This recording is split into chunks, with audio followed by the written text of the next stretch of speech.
नमस्कार, सत श्री अकाल, आदाब। मेरा नाम मनदीप पुनिया है ਤੇ ਤੁਸੀਂ ਸੁਣ ਰਹੇ ਹੋ ਪੰਜਾਬੀ ਰੇਡੀਓ USA। ਮੈਂ ਇੱਕ ਵਾਰ ਫਿਰ ਹਾਜ਼ਰ ਹਾਂ ਨਵੇਂ ਬੁਲਟਨ ਦੇ ਨਾਲ ਤੇ ਸ਼ੁਰੂਆਤ ਕਰਦੇ ਹਾਂ ਅੱਜ ਦੀ ਮੁੱਖ ਖਬਰਾਂ ਤੋਂ। ਦਿੱਲੀ ਅਤੇ NCR ਦੇ ਕਈ ਸਰਕਾਰੀ ਸਕੂਲਾਂ ਦੇ ਵਿੱਚ ਬੰਬ ਰੱਖਣ ਦੀ ਧਮਕੀ ਮਿਲੀ ਤੇ ਇਹ ਧਮਕੀਆਂ ਰੂਸੀ ਸਰਵਰ ਤੋਂ ਭੇਜੀਆਂ ਗਈਆਂ ਸੀ। ਉਸ ਤੋਂ ਬਾਅਦ ਦਿੱਲੀ ਪੁਲਿਸ ਨੇ ਕਾਰਵਾਈ ਕਰਦਿਆਂ ਸਾਰੇ ਬੱਚਿਆਂ ਨੂੰ ਘਰ ਭੇਜ ਦਿੱਤਾ ਤੇ ਉੱਥੇ ਬੰਬ ਵਿਰੋਧੀ ਸਕੁਐਡ ਭੇਜ ਦਿੱਤੇ ਸੀ।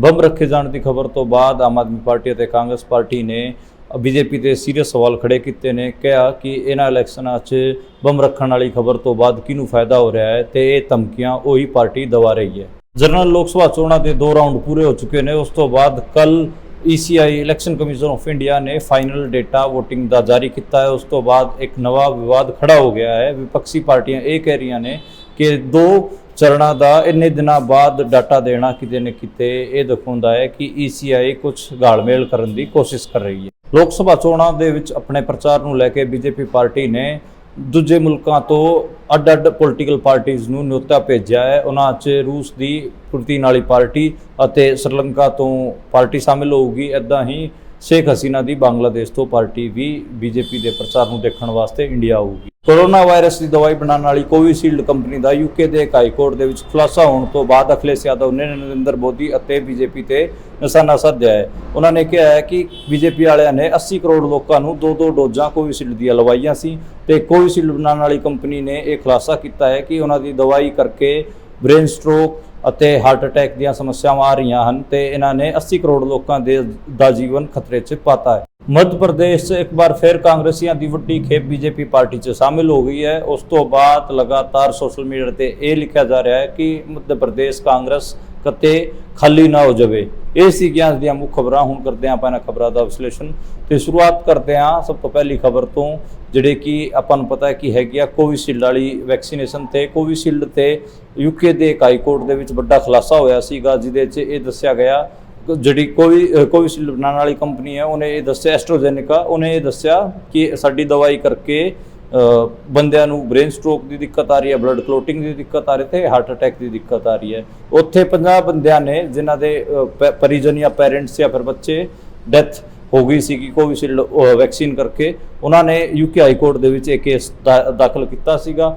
ਉਸ ਤੋਂ ਬਾਅਦ ਕਿਤੇ ਨਾ ਕਿਤੇ ਇਹ ਪੂਰਾ ਮਾਮਲਾ ਗਲੋਬਲੀ ਹਾਈਲਾਈਟ ਹੋਇਆ। ਇੰਡੀਆ ਦੇ ਵਿੱਚ 80 ਕਰੋੜ ਲੋਕਾਂ ਨੂੰ ਵੈਕਸੀਨੇਸ਼ਨ ਦਿੱਤੀ ਗਈ ਹੈ ਤੇ 2 ਡੋਜ਼ਾਂ ਕੋਵਿਸ਼ੀਲਡ ਦੀਆਂ ਲੱਗੀਆਂ ਸੀਗੀਆਂ ਤੇ ਅਖਿਲੇਸ਼ ਯਾਦਵ ਹੋਰਾਂ ਨੇ ਉਦੋਂ ਹੀ ਇੱਕ ਵੱਡਾ ਸਵਾਲ ਖੜਾ ਕੀਤਾ ਸੀਗਾ ਅਤੇ ਉਹਨਾਂ ਨੇ ਉਸੇ ਟਾਈਮ ਮਨਾ ਕਰਤਾ ਸੀਗਾ ਕਿ ਮੈਂ BJP ਵਾਲਿਆਂ ਦੀ ਵੈਕਸੀਨੇਸ਼ਨ ਨਹੀਂ ਲਵਾਉਂਗਾ। ਜਦੋਂ ਤੋਂ ਹੀ UK ਦੇ ਹਾਈ ਕੋਰਟ ਦੇ ਵਿੱਚ ਇਸ ਕਿਸਮ ਦਾ ਖੁਲਾਸਾ ਹੋਇਆ, ਉਦੋਂ ਤੋਂ ਹੀ ਇੰਡੀਆ ਦੇ ਰਾਜਨੀਤਿਕ ਹਲਕਿਆਂ 'ਚ ਪੂਰਾ ਮਾਮਲਾ ਸਰਗਰਮ ਹੈ। ਅਖਿਲੇਸ਼ ਯਾਦਵ ਦਾ ਪੁਰਾਣਾ ਬਿਆਨ ਵਾਇਰਲ ਹੋ ਰਿਹਾ ਹੈ ਤੇ ਅੱਜ ਫਿਰ ਅਖਿਲੇਸ਼ ਯਾਦਵ ਨੇ ਇਹਦੇ ਤੇ ਸੀਰੀਅਸ ਸਵਾਲ ਖੜੇ ਕੀਤੇ ਨੇ, ਹਮਲਾ ਬੋਲਿਆ ਨਰਿੰਦਰ ਮੋਦੀ ਅਤੇ BJP ਤੇ। ਉਹਨਾਂ ਨੇ ਕਿਹਾ ਕਿ ਇਹਨਾਂ ਨੇ 80 ਕਰੋੜ ਭਾਰਤੀਆਂ ਦੀ ਜ਼ਿੰਦਗੀ ਕਿਤੇ ਨਾ ਕਿਤੇ ਖਤਰੇ 'ਚ ਪਾਤੀ ਹੈਗੀ ਆ ਤੇ ਇਹ ਜਿੱਡਾ ਵੱਡਾ ਖੁਲਾਸਾ ਹੈ ਉਸ ਕਰਕੇ ਜਿਹੜੇ ਕਰੋਨਾ ਕਾਲ 'ਚ ਜਿਹੜੇ ਬੰਦੇ ਇੰਡੀਅਨ ਗਵਰਨਮੈਂਟ, ਇੰਡੀਅਨ ਹਕੂਮਤ ਤੇ ਸਵਾਲ ਖੜੇ ਕਰ ਰਹੇ ਸੀ, ਕਿਤੇ ਨਾ ਕਿਤੇ ਉਹਨਾਂ ਦੀ ਗੱਲਾਂ ਸੱਚੀਆਂ ਹੋ ਰਹੀਆਂ ਹਨ। ਪੰਜਾਬ ਅਤੇ ਹਰਿਆਣਾ ਦੇ ਵਿੱਚ ਵੀ ਆਪਾਂ ਨੂੰ ਪਤਾ ਹੈ ਕਿ NRIs ਨੂੰ ਕਿੰਨਾ ਜ਼ਿਆਦਾ ਟਾਰਗੇਟ ਕੀਤਾ ਗਿਆ ਸੀ।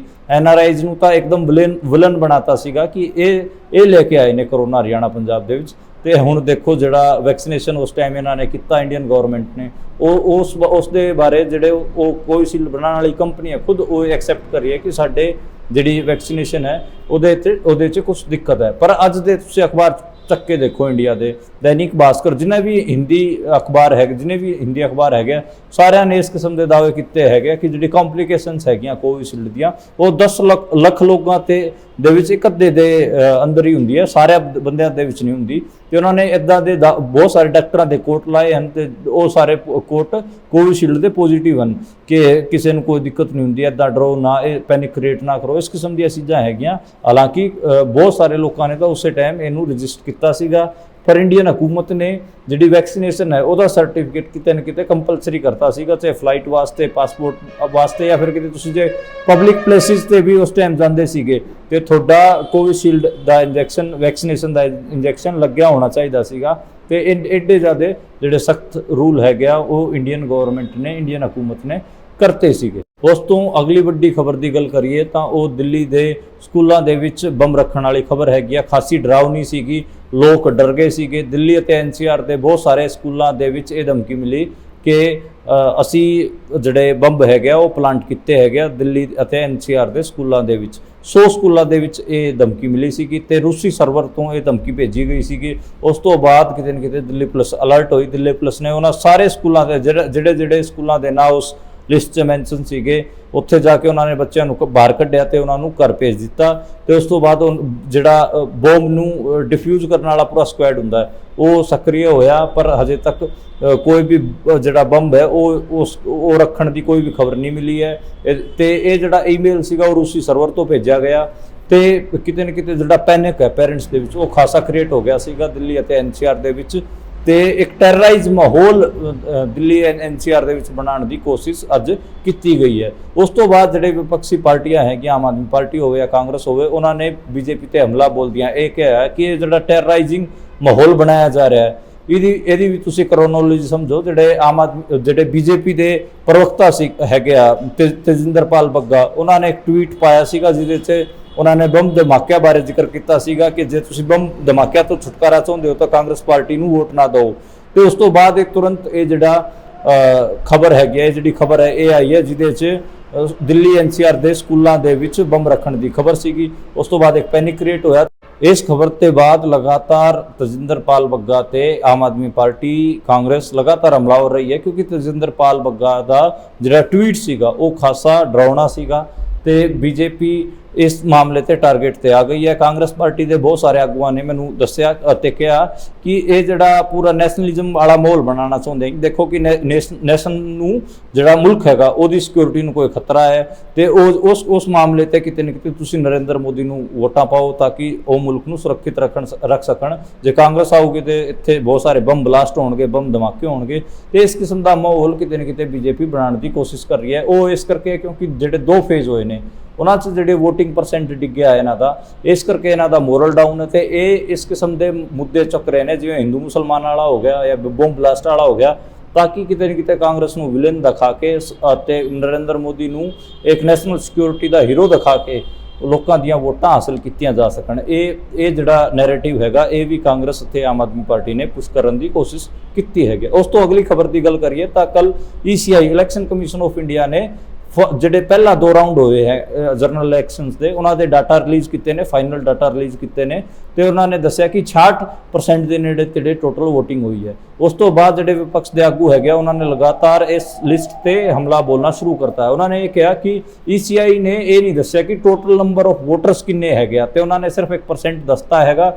ਜਦੋਂ VOTING ਖਤਮ ਹੋਈ ਸੀ ਜਿਸ ਦਿਨ ਉਸ ਦਿਨ ਕੋਈ ਹੋਰ ਡਾਟਾ ਸੀਗਾ ਤੇ ਹੁਣ ਕੋਈ ਹੋਰ ਡਾਟਾ ਦੱਸ ਰਹੇ ਨੇ। ਜਿਹੜੇ ਤ੍ਰਿਣਮੂਲ ਕਾਂਗਰਸ ਦੇ ਆਗੂ ਹੈਗੇ ਡੈਰੇਕ ਓਬਰਾਇਨ, ਉਹਨਾਂ ਨੇ ਤਾਂ ਇਹ ਕਿਹਾ ਕਿ ਤੁਸੀਂ 5% ਦਾ ਫਰਕ ਪਾ ਰਹੇ ਹੋ।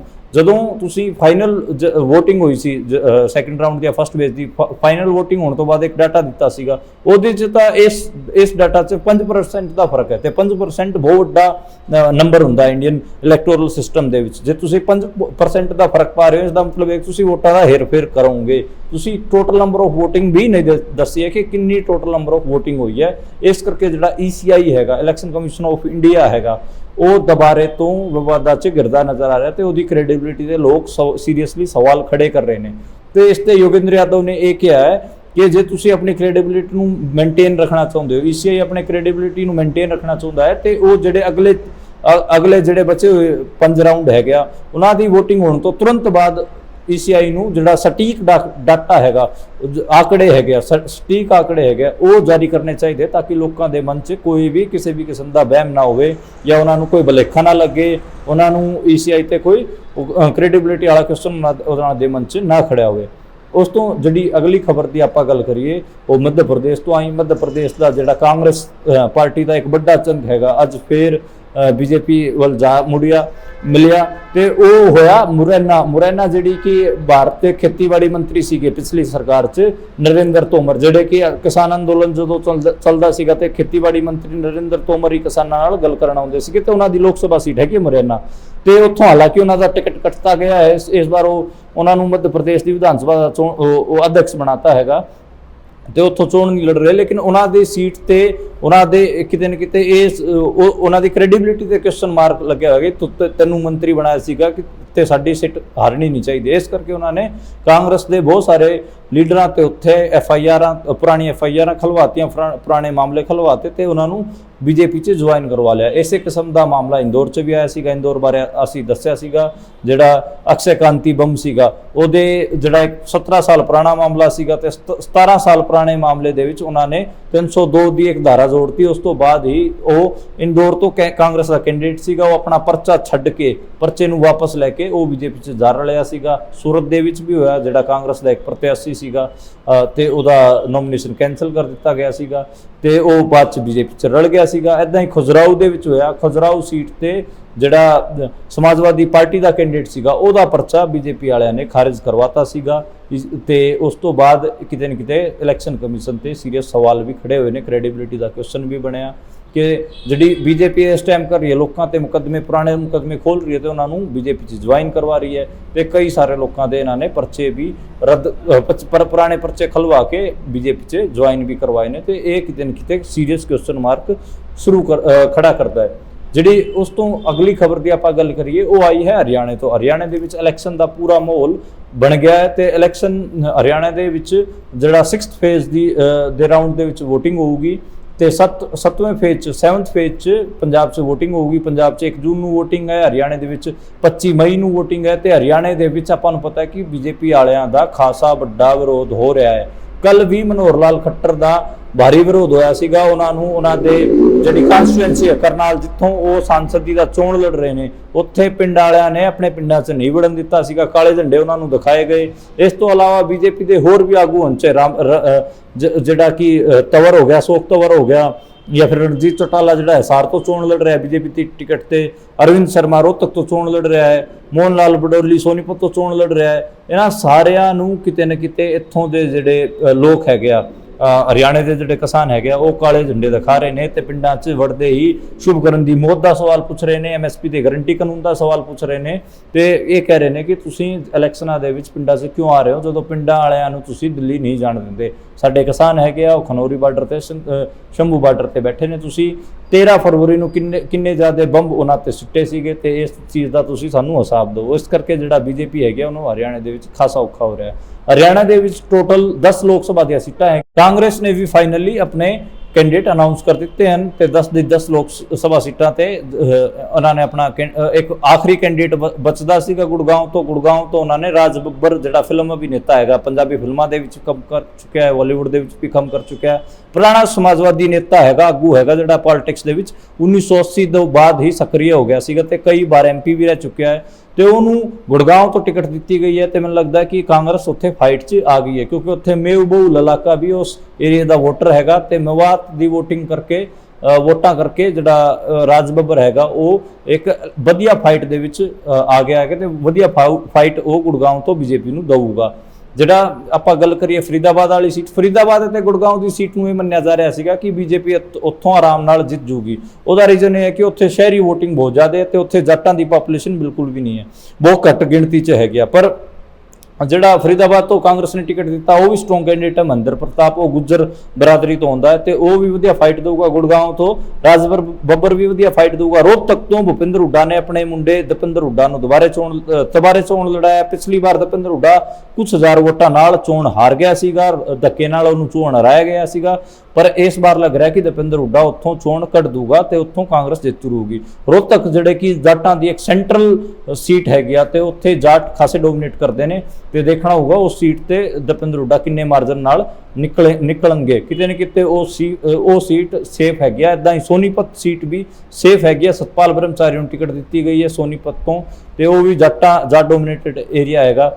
ਤੇ ਇੱਦਾਂ ਹੀ ਜਿਹੜਾ ਹਿਸਾਰ ਹੈ ਉੱਥੋਂ JP ਨੂੰ, ਜਿਹੜਾ ਕਿ ਪੁਰਾਣਾ ਸਾਬਕਾ ਕੇਂਦਰੀ ਮੰਤਰੀ ਰਿਹਾ ਹੈ ਤੇ ਪ੍ਰਕਾਸ਼ ਸਿੰਘ ਬਾਦਲ ਹੋਰਾਂ ਦਾ ਪੁਰਾਣਾ ਆੜੀ ਵੀ ਰਿਹਾ ਹੈ, ਉਹ ਅਕਾਲੀ ਦਲ ਦਾ ਪੁਰਾਣੇ ਜਿਹੜਾ ਪੂਰਾ ਸੋਸ਼ਲਿਸਟ ਗਰੁੱਪ ਸੀਗਾ, ਲਾਲੂ ਯਾਦਵ ਹੋਰਾਂ ਦਾ, ਪ੍ਰਕਾਸ਼ ਸਿੰਘ ਬਾਦਲ ਹੋਰਾਂ ਦਾ, ਚੌਟਾਲੇ ਹੋਰਾਂ ਦਾ, ਉਹਨਾਂ ਉਸੇ ਗਰੁੱਪ ਦਾ ਮੈਂਬਰ ਸੀਗਾ ਪਰ ਅੱਜਕੱਲ ਕਾਂਗਰਸ 'ਚ ਹੈਗਾ, ਉਹਨੂੰ ਟਿਕਟ ਦਿੱਤੀ ਗਈ ਹੈ ਤੇ ਉਹ ਸੀਟ ਵੀ ਕਿਤੇ ਨਾ ਕਿਤੇ ਫਾਈਟ ਬਣੂਗੀ। ਕੁਮਾਰੀ ਸੈਲਜਾ ਨੂੰ ਆਪਾਂ ਨੂੰ ਪਤਾ ਹੈ ਕਿ ਸਰਸੇ ਤੋਂ ਟਿਕਟ ਦਿੱਤੀ ਗਈ ਹੈ ਕਾਂਗਰਸ ਤੋਂ, ਉੱਥੇ ਅਸ਼ੋਕ ਤਵਰ ਉਹਨਾਂ ਦੇ ਖਿਲਾਫ ਲੜ ਰਹੇ ਨੇ BJP ਤੋਂ ਤੇ ਅਸ਼ੋਕ ਤਵਰ ਦਾ ਠੀਕ ਠਾਕ ਵਿਰੋਧ ਹੋ ਰਿਹਾ ਤੇ ਕੁਮਾਰੀ ਸੈਲਜਾ ਠੀਕ ਠਾਕ ਉੱਥੇ ਚੋਣ ਕੱਢ ਲੂਗੀ। ਇੱਦਾਂ ਹੀ ਅੰਬਾਲਾ ਦੇ ਵਿੱਚ ਵਰੁਣ ਮੁਲਾਣਾ ਨੂੰ ਟਿਕਟ ਦਿੱਤੀ ਗਈ ਹੈ ਤੇ ਬੰਤੋ ਕੁਮਾਰੀ ਬੀਜੇਪੀ ਤੋਂ ਲੜ ਰਹੀ ਹੈ। ਬੰਤੋ ਦੇ ਖਿਲਾਫ ਜਿਹੜਾ ਵਰੁਣ ਮੁਲਾਣਾ ਹੈਗਾ ਉਹ ਠੀਕ ਠਾਕ ਕੈਂਡੀਡੇਟ ਹੈ ਤੇ ਅੰਬਾਲੇ ਦੇ ਵਿੱਚ ਕਿਸਾਨ ਅੰਦੋਲਨ ਵੀ ਬਹੁਤ ਸਟਰੋਂਗ ਸੀਗਾ ਤੇ ਉੱਥੇ ਕੰਬੀਨੇਸ਼ਨ ਵੀ ਬਣ ਰਿਹਾ।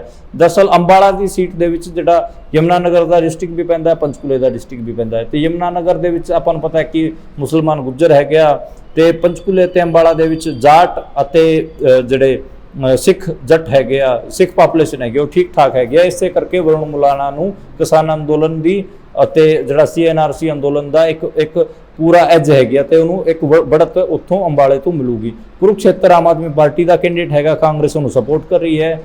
ਸੁਸ਼ੀਲ ਕੁਮਾਰ ਗੁਪਤਾ ਜਿਹੜਾ ਕਿ ਪੰਜਾਬ ਦੇ ਖਿਲਾਫ ਵੀ ਬਿਆਨ ਦਿੰਦਾ ਰਿਹਾ ਹੈ ਤੇ ਉੱਥੇ ਇਨੈਲੋ ਦੇ ਇੰਡੀਅਨ ਨੈਸ਼ਨਲ ਲੋਕ ਦਲ ਜਿਹੜਾ ਚੌਟਾਲਿਆਂ ਦੀ ਪਾਰਟੀ ਆ, ਅਭੈ ਚੌਟਾਲਾ ਉੱਥੋਂ ਚੋਣ ਲੜ ਰਿਹਾ ਹੈ। ਆਪਣੇ ਉਹਨੇ ਜਿਹੜਾ ਮਾਮਲਾ ਉੱਥੇ ਟ੍ਰਾਇੰਗੂਲਰ ਬਣਾਤਾ ਹੈਗਾ ਕੁਰੂਕਸ਼ੇਤਰ ਤੋਂ।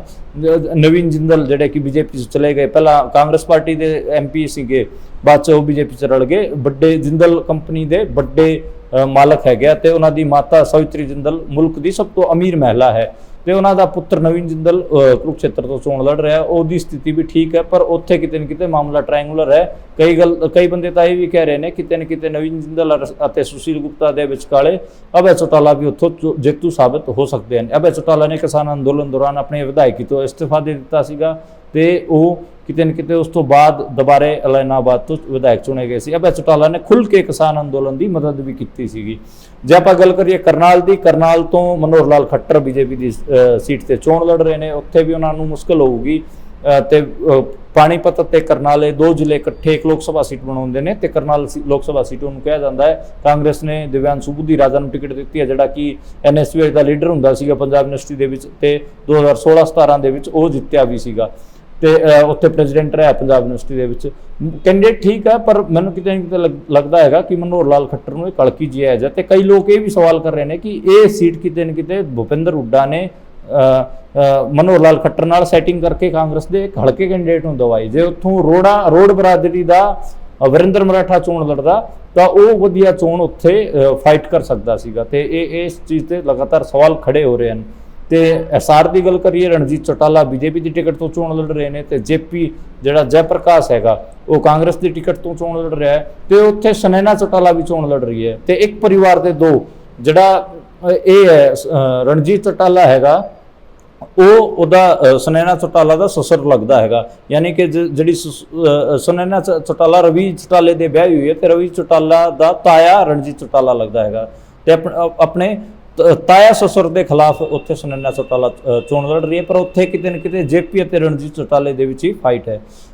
ਤੇ ਮੋਟੀਆਂ ਸੀਟਾਂ ਬਾਰੇ ਤਾਂ ਆਪਾਂ ਗੱਲ ਕਰੀ ਚੁੱਕੇ ਹਾਂ ਤੇ ਇੱਕ ਸੀਟ ਰਹਿ ਗਈ ਭਿਵਾਨੀ ਦੀ। ਭਿਵਾਨੀ ਤੋਂ ਬੰਸੀ ਲਾਲ ਦੀ ਪੋਤੀ ਸਰੂਤੀ ਚੌਧਰੀ ਟਿਕਟ ਮੰਗ ਰਹੀ ਸੀਗੀ, ਕਿਰਨ ਚੌਧਰੀ ਦੀ ਬੇਟੀ, ਪਰ ਉਹਦਾ ਟਿਕਟ ਕੱਟਿਆ ਗਿਆ। ਬੰਸੀ ਲਾਲ ਸਾਬਕਾ ਮੁੱਖ ਮੰਤਰੀ 3 ਵਾਰ ਦੇ ਮੁੱਖ ਮੰਤਰੀ ਸੀਗੇ ਹਰਿਆਣੇ ਦੇ, ਪਰ ਉਹਨਾਂ ਦੀ ਪੋਤੀ ਦਾ ਟਿਕਟ ਕਾਂਗਰਸ ਨੇ ਕੱਟਤਾ ਤੇ ਉੱਥੋਂ ਰਾਵਦਾਨ ਸਿੰਘ ਨੂੰ ਚੋਣ ਲੜਾ ਰਹੀ ਹੈ ਕਾਂਗਰਸ ਦੇ। ਉਹਨਾਂ ਦੇ ਖਿਲਾਫ ਬੀਜੇਪੀ ਦੇ ਧਰਮਵੀਰ ਸਿੰਘ ਚੋਣ ਲੜ ਰਹੇ ਨੇ ਤੇ ਰਾਵਦਾਨ ਸਿੰਘ ਦੀ ਸਥਿਤੀ ਉੱਥੇ ਠੀਕ ਠਾਕ ਹੈਗੀ ਆ। ਉਹ ਸੀਟ ਵੀ ਕਿਤੇ ਨਾ ਕਿਤੇ ਕਾਂਗਰਸ, ਭਿਵਾਨੀ ਵਾਲੀ ਸੀਟ ਵੀ ਕਾਂਗਰਸ ਕੱਢ ਸਕਦੀ ਹੈਗੀ ਆ ਤੇ ਇਹ 10 ਸੀਟਾਂ ਦਾ ਪੂਰਾ ਮਾਹੌਲ ਸੀਗਾ ਇਹ ਹਰਿਆਣੇ ਦੇ ਵਿੱਚ। ਤੇ ਹਰਿਆਣੇ ਦੇ ਵਿੱਚ ਜਿਹੜਾ ਇਲੈਕਸ਼ਨ ਦਾ ਜਿਹੜਾ ਪ੍ਰੋਸੈਸ ਹੈਗਾ ਉਹ ਉੱਠਣ ਲੱਗ ਪਿਆ। ਅੱਜ ਵੀ ਕਈ ਜ਼ਿਲ੍ਹਿਆਂ ਦੇ ਵਿੱਚ ਲੋਕਾਂ ਨੇ ਨੋਮੀਨੇਸ਼ਨ ਫਾਈਲ ਕੀਤੇ ਪਾਰਟੀਆਂ ਦੇ ਵਿੱਚ ਤੇ 5 ਮਈ ਤੱਕ ਤੁਹਾਨੂੰ ਲਗਾਤਾਰ ਹਰ ਰੋਜ਼ ਇਸ ਕਿਸਮ ਦੀਆਂ ਖਬਰਾਂ ਆਣਗੀਆਂ ਹਰਿਆਣੇ ਤੋਂ ਕਿ ਅੱਜ ਇਸ ਕੈਂਡੀਡੇਟ ਨੇ ਨੋਮੀਨੇਸ਼ਨ ਫਾਈਲ ਕੀਤਾ, ਅੱਜ ਇਸ ਕੈਂਡੀਡੇਟ ਨੇ ਨੋਮੀਨੇਸ਼ਨ ਫਾਈਲ ਕੀਤਾ ਹੈ ਤੇ ਹਰਿਆਣੇ ਦੇ ਵਿੱਚ ਇੱਕ ਜਿਹੜਾ ਓਵਰਆਲ ਮਾਹੌਲ ਇਲੈਕਸ਼ਨ ਦਾ ਉਹ ਬੂਮ ਕਰ ਰਿਹਾ ਹੈ।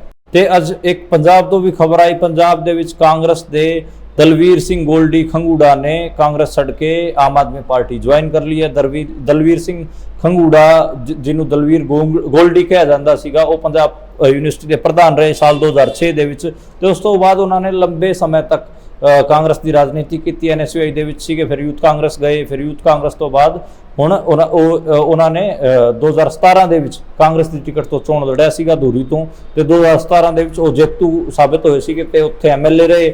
2022 ਦੇ ਇਲੈਕਸ਼ਨਾਂ ਦੇ ਵਿੱਚ ਵਿਧਾਨ ਸਭਾ ਚੋਣਾਂ ਦੇ ਵਿੱਚ ਭਗਵੰਤ ਮਾਨ ਨੇ ਉਹਨਾਂ ਨੂੰ ਧੂਰੀ ਤੋਂ ਹਰਾਇਆ ਤੇ ਉਹ ਸੁਖਪਾਲ ਖਹਿਰਾ ਨੂੰ ਕਾਂਗਰਸ ਤੋਂ ਟਿਕਟ ਦੇਣ ਤੋਂ ਬਾਅਦ ਲਗਾਤਾਰ ਸੁਖਪਾਲ ਖਹਿਰੇ ਦੀ ਖਿਲਾਫਤ ਕਰ ਰਹੇ ਸੀਗੇ। ਉਸ ਤੋਂ ਉਹ ਉੱਥੋਂ ਸੰਗਰੂਰ ਤੋਂ ਟਿਕਟ ਮੰਗ ਰਹੇ ਸੀਗੇ ਕਿ ਮੈਨੂੰ ਇਹ ਟਿਕਟ ਮਿਲਣੀ ਚਾਹੀਦੀ, ਪਰ ਉਹਨਾਂ ਨੂੰ ਟਿਕਟ ਨਾ ਦੇ ਕੇ ਸੁਖਪਾਲ ਖਹਿਰੇ ਨੂੰ ਕਾਂਗਰਸ ਨੇ ਟਿਕਟ ਦਿੱਤੀ। ਸੁਖਪਾਲ ਖਹਿਰਾ ਟਿਕਟ ਮਿਲਣ ਤੋਂ ਬਾਅਦ ਸਭ ਤੋਂ ਪਹਿਲਾਂ ਗੋਲਡੀ ਦੇ ਘਰ ਗਿਆ ਸੀਗਾ, ਪਰ ਗੋਲਡੀ ਨੇ ਕੋਈ ਗੱਲ ਉਹਨਾਂ ਦੀ ਨਹੀਂ ਮੰਨੀ, ਬਲਕਿ ਉਸੇ ਦੌਰਾਨ ਉਹਨਾਂ ਨੇ ਬਹੁਤ ਕੁਝ ਕਿਹਾ।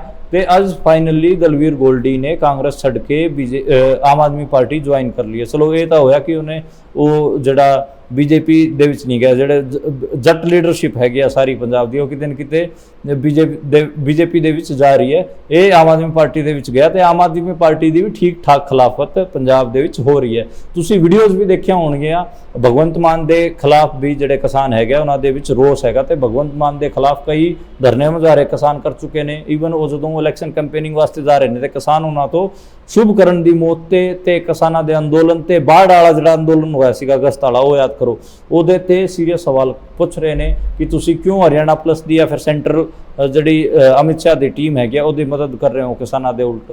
ਤੇ ਇਸ ਕਿਸਮ ਦੇ ਸੀਰੀਅਸ ਐਲੀਗੇਸ਼ਨਸ ਭਗਵੰਤ ਮਾਨ ਦੇ ਖਿਲਾਫ ਵੀ ਲੱਗ ਰਹੇ ਨੇ ਤੇ ਭਗਵੰਤ ਮਾਨ ਹੋਰਾਂ ਨੇ ਆਪਣੀ ਜਿਹੜੀ ਕ੍ਰੈਡੀਬਿਲਿਟੀ ਹੈ ਉਹ ਇੱਕੋ ਦਮ ਬਹੁਤ ਜ਼ਿਆਦਾ ਇੱਕੋ ਲਖਤੇ ਬਹੁਤ ਜ਼ਿਆਦਾ ਲੂਜ਼ ਕੀਤੀ। ਇਸੇ ਕਰਕੇ ਕਿਤੇ ਨਾ ਕਿਤੇ ਕਾਂਗਰਸ ਪੰਜਾਬ ਦੇ ਵਿੱਚ ਠੀਕ ਠਾਕ ਪੋਜੀਸ਼ਨ 'ਚ ਆ ਰਹੀ ਹੈ। ਉੱਦਾਂ ਤਾਂ ਜਿਹੜੀ ਅਕਾਲੀ ਦਲ ਸੀਗੀ ਉਹਦੀ ਪੋਜੀਸ਼ਨ ਸੁਧਰਨੀ ਚਾਹੀਦੀ ਸੀਗੀ, ਕਿਉਂਕਿ ਇੱਕ ਜਿਹੜਾ ਮਿਨੀਮਮ ਰਿਲੀਫ ਹੈ ਸਿੱਖਾਂ ਨੂੰ ਤੇ ਸਿੱਖ ਪੋਲਿਟਿਕਸ ਨੂੰ, ਉਹ ਇਲੈਕਟੋਰਲ ਪੋਲਿਟਿਕਸ ਦੇ ਵਿੱਚ ਵੀ ਮਿਲਣਾ ਚਾਹੀਦਾ ਸੀਗਾ। ਜਿਵੇਂ ਸਿਮਰਨਜੀਤ ਸਿੰਘ ਮਾਨ ਸੀਗੇ, ਜਦੋਂ ਉਹ ਸੰਗਰੂਰ ਤੋਂ ਚੋਣ ਜਿੱਤੇ ਤਾਂ ਇੱਕ ਸਿੱਖ ਪੰਥਕ ਪੋਲਿਟਿਕਸ ਜਿਹੜੀ ਇਲੈਕਟੋਰਲ ਪੋਲਿਟਿਕਸ ਹੈਗੀ, ਮੈਂ ਜਿਹੜੀ ਸਿੱਖ ਰੈਵੋਲੂਸ਼ਨਰੀ ਪੋਲਿਟਿਕਸ ਉਹਦੀ ਗੱਲ ਨਹੀਂ ਕਰ ਰਿਹਾ, ਮੈਂ ਸਿੱਖ ਇਲੈਕਟੋਰਲ ਪੋਲਿਟਿਕਸ ਦੀ ਗੱਲ ਕਰ ਰਿਹਾ। ਉਹਦੇ ਵਿੱਚ ਕਿਤੇ ਨਾ ਕਿਤੇ ਇੱਕ ਮਿਨੀਮਮ ਰਿਲੀਫ ਮਿਲਿਆ ਸੀਗਾ ਸਿਮਰਨਜੀਤ ਮਾਨ ਸਿੰਘ ਜਦੋਂ ਜਿੱਤੇ ਸੀਗੇ। ਉਸ ਤੋਂ ਬਾਅਦ ਲੋਕ ਇਹ ਵੀ ਕੋਸ਼ਿਸ਼ ਕਰ ਰਹੇ ਸੀਗੇ ਕਿ ਇਲੈਕਟੋਰਲ ਪੋਲਿਟਿਕਸ ਦੇ ਵਿੱਚ ਜਿਹੜੇ ਪੰਥਕ ਪਾਰਟੀ ਹੈਗੀ ਅਕਾਲੀ ਦਲ ਉਹਦਾ ਰਿਵਾਈਵਲ ਹੋਵੇ। ਤੇ ਕਈ ਲੋਕਾਂ ਨੇ ਇਹ ਵੀ ਕਿਹਾ ਕਿ ਜਿਹੜਾ ਬਾਦਲ ਪਰਿਵਾਰ ਉਹਨੂੰ ਪਿੱਛੇ ਹਟਣਾ ਚਾਹੀਦਾ ਤਾਂ ਕਿ ਪੰਥਕ ਪਾਰਟੀ ਦੁਬਾਰੇ ਇੱਕ ਸ਼ੇਪ ਦੇ ਵਿੱਚ ਆਵੇ। ਕਈ ਸਾਰੀਆਂ ਕੋਸ਼ਿਸ਼ਾਂ ਵੀ ਹੋਈਆਂ, ਜਿਹਦੇ ਵਿੱਚ ਆਪਾਂ ਨੂੰ ਪਤਾ ਹੈ ਕਿ ਬਹੁਤ ਸਾਰੇ ਪੁਰਾਣੇ ਲੀਡਰਾਂ ਨੂੰ ਮਨਾਇਆ ਗਿਆ, ਲੈ ਕੇ ਆਇਆ ਗਿਆ, ਪਰ ਜਿਹੜਾ ਇੱਕ ਤਰਫਾ ਜਿਹੜਾ ਰਾਜ ਹੈਗਾ ਉਹ ਬਾਦਲ ਪਰਿਵਾਰ ਦਾ, ਸੁਖਬੀਰ ਬਾਦਲ ਹੋਰਾਂ ਦਾ ਹੀ ਰਿਹਾ। ਤੇ ਇਸੇ ਕਰਕੇ ਜਿਹੜੀ ਲੋਕਾਂ ਦੇ ਮਨਾਂ 'ਚ ਇੱਕ ਸ਼ਿਕਵਾ ਹੈਗਾ ਬਾਦਲ ਪਰਿਵਾਰ ਨੂੰ ਲੈ ਕੇ, ਉਹ ਕਿਤੇ ਨਾ ਕਿਤੇ ਦੂਰ ਨਹੀਂ ਹੋ ਰਿਹਾ। ਉਹਨਾਂ ਦੇ ਬਰਗਾੜੀ ਵਾਲਾ ਮਾਮਲਾ ਹੋਵੇ, ਹੋਰ ਦੂਜੇ ਮਾਮਲੇ ਹੋਣ, ਇਸ ਕਰਕੇ ਉਹਨਾਂ ਦੇ ਚੋਲੇ ਤੇ ਦਾਗ ਬਹੁਤ ਜ਼ਿਆਦਾ ਹਨ ਤੇ ਲੋਕ ਉਹਨਾਂ ਨੂੰ ਪੰਥਕ ਲੀਡਰ ਮੰਨਣ ਨੂੰ ਹੀ ਤਿਆਰ ਨਹੀਂ ਪੰਜਾਬ ਦੇ ਵਿੱਚ। ਇਸ ਕਰਕੇ ਅਕਾਲੀ ਦਲ ਇਲੈਕਸ਼ਨਾਂ ਦੇ ਵਿੱਚ ਰਾਈਜ਼ ਨਹੀਂ ਕਰ ਰਹੀ ਹੈ। ਮੈਨੂੰ ਲੱਗਦਾ ਹੈ ਕਿ ਅਕਾਲੀ ਦਲ ਦਾ ਇੱਕ ਪੂਰਾ ਸਪੇਸ ਖਾਲੀ ਪਿਆ ਹੈ। ਸਿਮਰਨਜੀਤ ਸਿੰਘ ਮਾਨ ਉਹ ਸਪੇਸ ਭਰ ਸਕਦੇ ਸੀਗੇ, ਪਰ ਉਹਨਾਂ ਨੇ ਪੈਨ ਪੰਜਾਬ ਆਪਣੀ ਪਾਰਟੀ ਨੂੰ ਫੈਲਾਉਣ ਦੀ ਕੋਸ਼ਿਸ਼ ਨਹੀਂ ਕੀਤੀ। ਉਹ ਸਿਰਫ ਆਪਣੀ ਸੀਟ ਤੇ ਸਿਮਟ ਕੇ ਬਹਿ ਗਏ। ਉਹਨਾਂ ਦੇ ਕੁਝ ਚੰਗਿਆਈਆਂ ਵੀ ਹੈਗੀਆਂ, ਪਰ ਉਹਨਾਂ ਦੇ ਕੁਝ ਮਾੜੀਆਂ ਚੀਜ਼ਾਂ ਵੀ ਹੈਗੀਆਂ ਸਿਮਰਨਜੀਤ ਸਿੰਘ ਮਾਨ ਦੇ ਵਿੱਚ। ਤੇ ਉਹ ਮਾੜੀਆਂ ਚੀਜ਼ਾਂ ਦੀ ਜੇ ਆਪਾਂ ਗੱਲ ਕਰੀਏ, ਉਹ ਆਪਣੇ ਆਰਗੇਨਾਈਜੇਸ਼ਨਲ ਪੋਲਿਟਿਕਸ ਤੇ ਬਿਲਕੁਲ ਵੀ ਧਿਆਨ ਨਹੀਂ ਦਿੰਦੇ। ਉਹ ਸਿਰਫ ਇੱਕ ਇੰਡੀਵਿਜੂਅਲ ਕਲਟ ਦੇ ਆਧਾਰਿਤ ਰਾਜਨੀਤੀ ਕਰਨਾ ਚਾਹੁੰਦੇ ਨੇ। ਜੇ ਕਲਟ ਦੇ ਆਧਾਰਿਤ ਉਹ ਹਰ ਸੀਟ ਤੇ ਤਾਂ ਜਾ ਕੇ ਇਕੱਲੇ ਚੋਣ ਨਹੀਂ ਲੜ ਸਕਦੇ। ਤੇ ਇਸ ਕਰਕੇ ਉਹਨਾਂ ਨੂੰ ਇੱਕ ਸਿਮਰਨਜੀਤ ਸਿੰਘ ਮਾਨ ਨੂੰ ਆਪਣੇ ਤੋਂ ਇਲਾਵਾ ਹੋਰ ਵੀ ਕਈ ਲੀਡਰ ਖੜੇ ਕਰਨੇ ਪੈਣੇ ਸੀ, ਜਿਹੜੇ ਕਿ ਅੱਡ-ਅੱਡ ਸੀਟਾਂ ਤੇ 13 ਲੋਕ ਸਭਾ ਸੀਟਾਂ ਤੇ ਜਾ ਕੇ, ਪੰਜਾਬ ਦੀ 13 ਲੋਕ ਸਭਾ ਸੀਟਾਂ ਤੇ ਜਾ ਕੇ ਚੋਣ ਲੜ ਸਕਦੇ। ਪਰ ਉਹਨਾਂ ਨੇ ਸਿਰਫ ਆਪਣੇ ਤੇ ਹੀ ਫੋਕਸ ਕੀਤਾ ਤੇ ਉਹਦਾ ਨੁਕਸਾਨ ਇਹ ਹੋ ਰਿਹਾ ਕਿ ਹੁਣ ਉਹ ਸੰਗਰੂਰ ਜੋਗੇ ਹੀ ਰਹਿ ਗਿਆ। ਤੇ ਸੰਗਰੂਰ ਦੇ ਵਿੱਚ ਵੀ ਸੁਖਪਾਲ ਖਹਿਰਾ ਆਉਣ ਕਰਕੇ ਉਹਨਾਂ ਨੂੰ ਟਫ ਫਾਈਟ ਦਾ ਸਾਹਮਣਾ ਕਰਨਾ ਪੈ ਰਿਹਾ। ਕਈ ਲੋਕ ਤਾਂ ਇਹ ਵੀ ਕਹਿ ਰਹੇ ਨੇ ਕਿ ਸੰਗਰੂਰ ਤੋਂ ਹੋ ਸਕੇ ਸਿਮਰਨਜੀਤ ਸਿੰਘ ਮਾਨ ਅਤੇ ਸੁਖਪਾਲ ਖਹਿਰੇ ਦੀ ਲੜਾਈ ਦੇ ਵਿਚਕਾਰ ਮੀਂਹ ਤੇਰ ਨਾ ਨਿਕਲ ਜੇ। ਇਸ ਕਿਸਮ ਦੀਆਂ ਗੱਲਾਂ ਵੀ ਹੈਗੀਆਂ, ਪਰ ਮੈਨੂੰ ਲੱਗਦਾ ਕਿ ਅੱਜ ਦੀ ਤਰੀਕ ਤੇ ਆਪਾਂ ਗੱਲ ਕਰੀਏ ਤੇ ਫਾਈਟ ਕਿਤੇ ਨਾ ਕਿਤੇ ਸੁਖਪਾਲ ਖਹਿਰਾ ਅਤੇ ਸਿਮਰਨਜੀਤ ਸਿੰਘ ਮਾਨ ਵਿੱਚ ਹੀ ਬਣਦੀ ਨਜ਼ਰ ਆ ਰਹੀ ਹੈ। ਮੀਂਹ ਤੇਰ ਇਹਨਾਂ ਤੋਂ ਪਿੱਛੇ ਚੱਲ ਰਹੇ ਨੇ। ਪਰ ਆਮ ਆਦਮੀ ਪਾਰਟੀ ਆਪਾਂ ਨੂੰ ਪਤਾ ਸਟੇਟ ਦੇ ਵਿੱਚ ਉਹਨਾਂ ਦਾ ਰਾਜ ਹੈਗਾ ਤੇ ਕੇਂਦਰੀ ਹਕੂਮਤ ਜਿਹੜੇ ਅਮਿਤ ਸ਼ਾਹ ਹੋਰੀ ਹੈਗੇ ਉਹਨਾਂ ਨਾਲ ਵੀ ਉਹਨਾਂ ਦੀ ਵਧੀਆ ਬਣਦੀ ਹੈਗੀ ਆ। ਖਾਸ ਕਰ ਜੇ ਭਗਵੰਤ ਮਾਨ ਦੀ ਗੱਲ ਕਰੀਏ, ਮੈਂ ਸੈਂਟਰਲ ਲੀਡਰਸ਼ਿਪ ਦੀ ਗੱਲ ਨਹੀਂ ਕਰ ਰਿਹਾ, ਕਿਉਂਕਿ ਉਹਨਾਂ ਨੇ ਤਾਂ ਅਰਵਿੰਦ ਕੇਜਰੀਵਾਲ ਨੂੰ ਜੇਲ੍ਹ 'ਚ ਰੱਖਿਆ ਹੋਇਆ ਹੈ ਤੇ ਉਹ ਕੋਈ ਸੈਟਿੰਗ ਕਰਕੇ ਕਿਸੇ ਹਿਸਾਬ ਨਾਲ ਜੇ ਮੀਂਹ ਤੇਰ ਨੂੰ ਮੜੀ ਜੀ ਐਸ ਦੇਣਗੇ ਫਿਰ ਕੋਈ ਇਲੈਕਸ਼ਨ ਟ੍ਰਾਇੰਗੂਲਰ ਬਣ ਸਕਦਾ ਹੈ। ਪਰ ਹਜੇ ਇਹਦੇ ਤੇ ਆਪਾਂ ਨੂੰ ਇਲੈਕਸ਼ਨ ਜਿਹੜਾ ਹੈਗਾ ਹੋਰ ਨਜ਼ਦੀਕ ਆਵੇ ਉਹਦੀ ਆਪਾਂ ਨੂੰ ਵੇਟ ਕਰਨੀ ਚਾਹੀਦੀ। ਤੇ ਅੱਜ ਦੀਆਂ ਪੋਲੀਟੀਕਲ ਹਲਕਿਆਂ ਦੇ ਵਿੱਚ ਇਹ ਹੀ ਮੋਟੀਆਂ ਖਬਰਾਂ ਸੀਗੀਆਂ ਤੇ ਮੈਂ ਇਹਨਾਂ ਦਾ ਵਿਸ਼ਲੇਸ਼ਣ ਤੁਹਾਡੇ ਅੱਗੇ ਪੇਸ਼ ਕੀਤਾ। ਤੇ ਦੁਬਾਰੇ ਕੱਲ ਫਿਰ ਮਿਲਾਂਗੇ ਇਸੇ ਕਿਸਮ ਦੀਆਂ ਖਬਰਾਂ ਨਾਲ। ਤੇ ਤੁਸੀਂ ਦੇਖਦੇ ਅਤੇ ਸੁਣਦੇ ਰਹੋ ਪੰਜਾਬੀ ਰੇਡੀਓ USA।